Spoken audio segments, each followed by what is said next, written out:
There are some behaviors which can turn pathological post breakup, and it's important you are aware of these. The first one is stalking, and it comes in three parts: calling non-stop, even getting a new or a different number to contact your ex because they have blocked you or they are not answering you, or you might even be harassing them. Sometimes you just want to talk to tell them you love them, or sometimes you harass them because they are turning you down or you are bitter. Number two, B, turning up at their homework or where they hang out, and you might pretend that you were already there or in the area, so that you can talk to them, just to create opportunities to contact your ex. Number C, you create social media accounts to stalk your ex and constantly checking out what they are doing, then using that information also sometimes to self-destruct.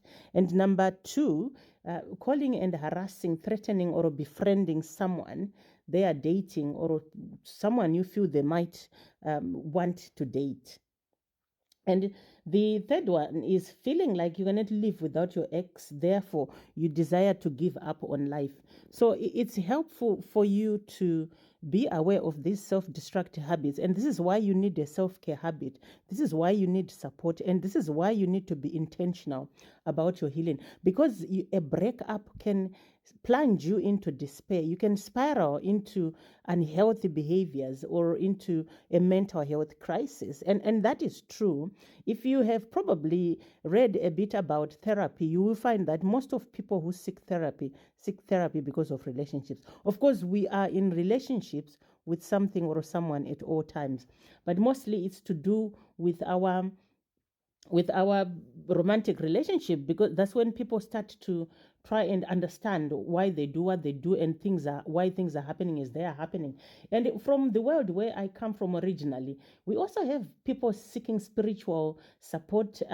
It's also about relationships and money. So it's helpful to understand that we can end up in a mental health crisis because of a breakup, and therefore create plans to manage ourselves, to meet our needs, and to get support so that whatever we have experienced, we are in a position to handle it. We are in a position to go through our grief in a supportive environment. We are able to address any situation we are in, our loss, and grieve our losses, and then let go gradually in safe spaces and supportive spaces and in safe ways without plunging into a crisis or a mental health crisis. So this is what I wanted to share with you today. You need to be aware of these behaviors.